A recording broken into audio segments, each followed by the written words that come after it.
France and the UK are urging Israel not to retaliate against Iran. The words of caution from Paris and London echoing those from Washington as the West seeks to calm tensions in the Middle East.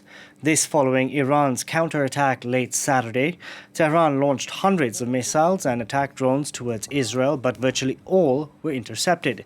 Yesterday, the Islamic Republic and Israel traded bobs at the UN Security Council, Israel accusing Tehran of being a destabilizer in the region, while Iran said it was acting within its rights after its consulate building in Damascus was targeted. Karis Garland reports. Setting the stage for a verbal showdown, Sunday's Emergency Security Council meeting saw Israel and Iran exchange blame for instability in the Middle East. Israel called the session following Tehran's retaliatory strikes on Saturday night and called on the council to designate Iran's Revolutionary Guards a terrorist organization. Iran, the #1 global sponsor of terror, has exposed its true face as the destabilizer of the region and the world. As Iran's mask has fallen, the world's complacency must also fall. The mask comes off and the gloves must come on. According to the Israeli military, Iran's attack involved more than 300 drones and missiles. It said 99% of them were intercepted, though several ballistic missiles caused minor damage to an airbase and wounded a 7-year-old Bedouin girl. Tehran launched the air assault in response to an airstrike on the Iranian consulate building in the Syrian capital on April 1st. Iran said that attack killed 7 Revolutionary Guards, including 2 generals, and it has widely been blamed on Israel. At the UN, the Iranian ambassador said his country's actions fell in line with its inherent right to self-defense. This concluded action was necessary and proportionate. It was precise and only targeted military objectives and carried out carefully to minimize the potential for escalation and prevent civilian harm. Turkish, Jordanian and Iraqi officials said Iran gave notice days before its attack on Israel, but US officials said Tehran did not warn Washington and that the attack was intended to cause significant damage. The US, who, along with other countries, helped intercept the Iranian missiles and drones, said it would explore additional measures to hold Iran accountable, though officials said President Joe Biden urged restraint from Israel and warned that Washington won't support a counterattack on Tehran. For more on this story, we can bring in Tara Kangarlou, journalist and author of The Heartbeat of Iran. Thank you very much for joining us here on France 24. If you heard in that report, we had Iran's ambassador to the UN reiterating that Tehran's actions from over the weekend are now concluded. It seems that Iran is going out of its way to tell the world that it's not going to counterattack or act following its consulate in Damascus being targeted. Yes, thank you so much for having me. And that is correct. I think if we take a step back and look at what happened, Israel attacked Iranian assets in Damascus that Iran claims to be their sovereign space, the Iranian consulate, and Iran retaliated. And that essentially brought the whole thing full circle and it brought it to a close. And that is what Iran is claiming. And as you know, the Israeli War Cabinet is meeting. Officials in Israel are meeting to see what's next. But what has been very clear in the last 24 hours is that both the United States, Gulf countries, as well as Iran, are saying we don't want a full-blown war, and as you mentioned, the Iranian official was reiterating that.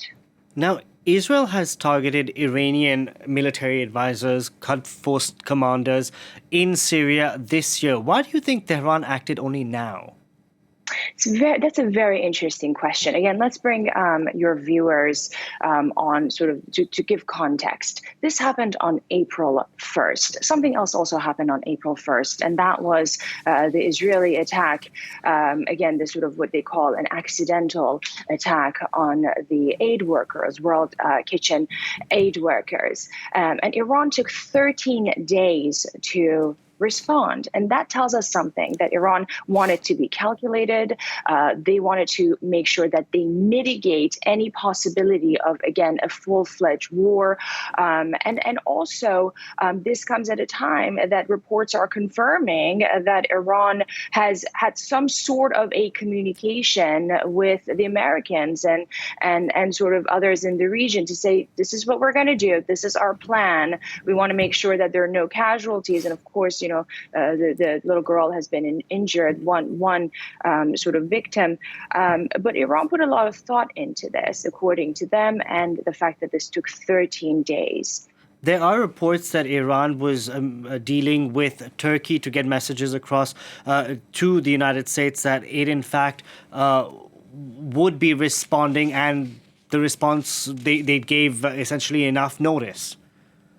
Yes, and that's, what we've been hearing from Iranian officials, that they told the West, they told the U.S., and therefore, Israelis would naturally find out about it, that this is the plan.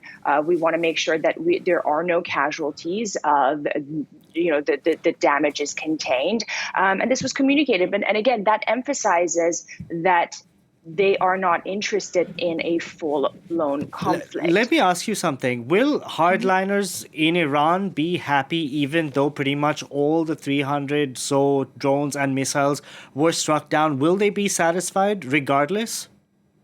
That's an interesting question, because if you look at the domestic narrative in Iran, and the reason the Islamic regime essentially engages in in this rogue behavior on the world stage, and again, this is just one example, and this altercation is one example between this very, very long conflict between Israel and Iran, is they want to appease to their domestic audience, the supporters of the regime, who, by the way, right now are in minority in Iran. If you look at this country of 89 million people, the majority of Iranians don't want any conflict. They don't want any war. But yes, Iran had to respond.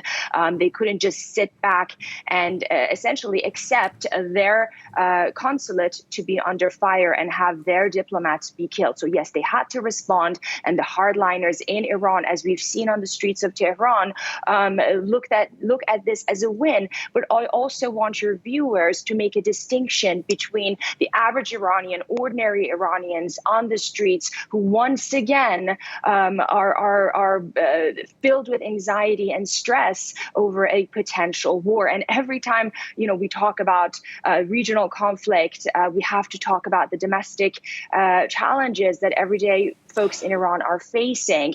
And as people inside Iran have told me over the last, again, 24 hours, is that whatever happens, its impact is felt by us. Because, once again, we, France 24, along with other international media outlets, tend to show images of people out on the streets of Tehran celebrating these attacks, the missile and drone strikes. But there is a large chunk of the population that is worried, that on Saturday night went to pump their cars with gas, went to supermarkets to stock up on food, what have you. Talk us through some of the concerns everyday Iranians are facing, which global media outlets tend not to show.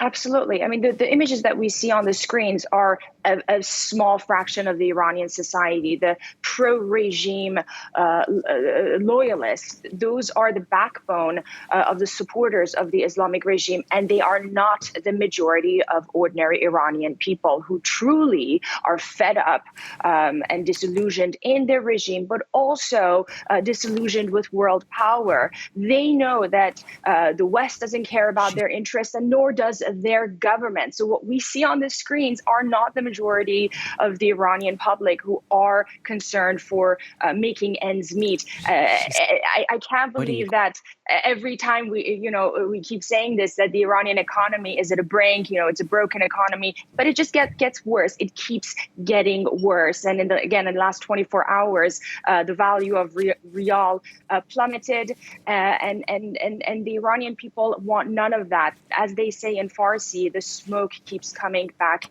in their eyes. And I also want to say that, listen, the people who wage war never pay the price for their actions. And it's really the innocent people who are ultimately going to pay the price. And that is true in the case of Iran, with a population of 89 million people, of whom the majority oppose their regime's behavior, both domestically and on the international stage, as well as, I would say, Israel.